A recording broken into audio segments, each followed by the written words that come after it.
tá subindo pra internet. Você vai ficar muito zangado? Como assim, cara? Cancela rápido. A Jennifer não pode ver isso. Vai ser desmoralizante pro Enzo. Mais do que ter vocês como animais de estimação. Deve ser interessante. O que tem aqui? Vídeo com Enzo pagando mico por causa de Quieto, uma... Rufus. Me dá o celular, Leopoldo. Agora a Jennifer vai ver esse paspalho pagando mico em rede mundial. Vai ser hilário. Ai, desculpa, Boris. Eu queria tanto pegar o vídeo de volta.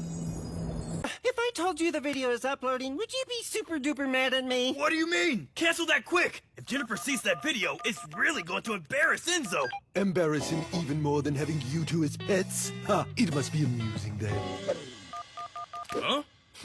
What's this? It's a video of Enzo looking really silly and I Quiet, think Rufus! it's up. The phone, Leopoldo! Chances are good Jennifer's going to see this goofball. He's going to show how dumb he is on the World Wide Web. Hilarious. No, I'm sorry, Boris. I wish I could get the video back. ဗီဒီယိုအင်တာနက်ပေါ်တင်မိတယ်ပြောရင်မင်းကအရန်စိတ်ဆိုးမလား မင်းဘာကိုပြောချင်တယ်တကယ်ကြီးအမြင်ပြန်လာဂျန်နီဖာအဲ့ဗီဒီယိုကိုတွေ့ရင်အန်ဆိုတကယ်အဆက်ကွဲရမှာ သူရှာရတဲ့မင်းတို့နှစ်ကောင်မွေးထားတာပို့ပြီးတော့ရှက်ရမှာကွာအဲ့ဒါဆိုပြောဖို့ကောင်းပါပဲအဲ့ဒါပါလေ အဲ့ဒါအန်ဆိုယူကြောင်ဖြစ်နေတဲ့ဗီဒီယို တိတ်နေရူဖတ်ငါ့ကိုဖုန်းပေးလီယိုပိုဒို ဂျန်နီဖာဒီငကြောင်မြင်ဖို့တော့အခွင့်ကောင်းပဲငါ website မှာသူဘလောက်တုံးလဲကိုပြတော့မယ်ဒါရမ်းပြောဖို့ကောင်းတာပဲကွာ ငါတောင်းပန်ပါတယ် Boris ငါအဲ့ဒီဗီဒီယိုကိုပြန်ယူချင်မိပါတယ်